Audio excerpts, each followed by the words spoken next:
जय जगन्नाथ। आपण मैंने काली देखिथिबे न्यूज रे किपरि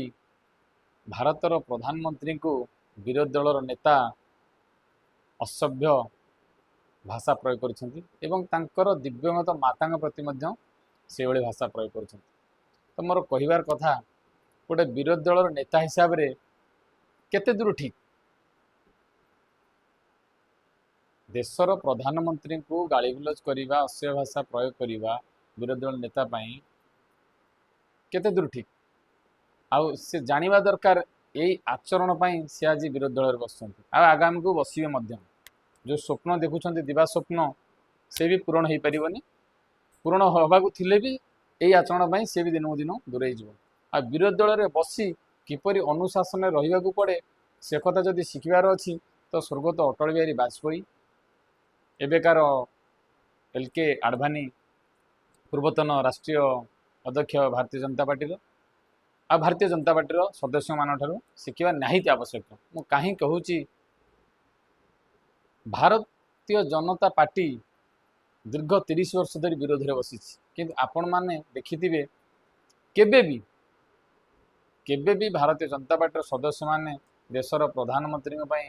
एभली अपशब्द कही नथिबे कि देशर सेना एपरी आचरण कर कि देशर उद्योगपति एवं देशर साधु सन्त को केबे भी अपमानित कर किंतु आजिर विरोधी सत्तार लालसा पाई एते तल को खसी जाइछि आमर देशर सेना को अपमान करने सहित देशर साधु सन्त को अपमान करुछि एवं देशर उद्योगपति मान पछाड़ ना गाली करिबार। तेणु मोर कहिबार उद्देश्य एपरी कले आपण को कौन मिल देशर उद्योगपति मानू जदि अपमानित करेंगे तो आपण ये लाभवान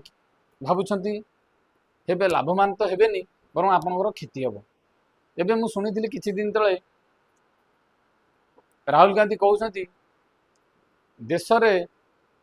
78 नंबर थिबा उद्योगपति किपरि विश्व 3 नंबर हो गले तो सेटा आम सौभाग्यर कथा। आम भारतर उद्योगपति जदि विश्व 3 नंबर है सी तो आम सौभाग्यर कथा खुशी हवा कथा। देशपाई जदि किसी आपदा पड़ो तो देशर उद्योगपति ही साहाय्य करेंगे को विदेश कंपनी आसी साहाय्य करनी तो यहाँ विरोधी दल मुंडे पशिया दरकार। आज विरोधी गोटे आप बहुत चांचल्यकर न्यूज भी पाथे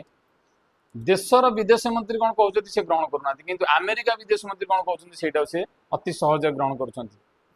तो यहाँ कौ प्रकार नीति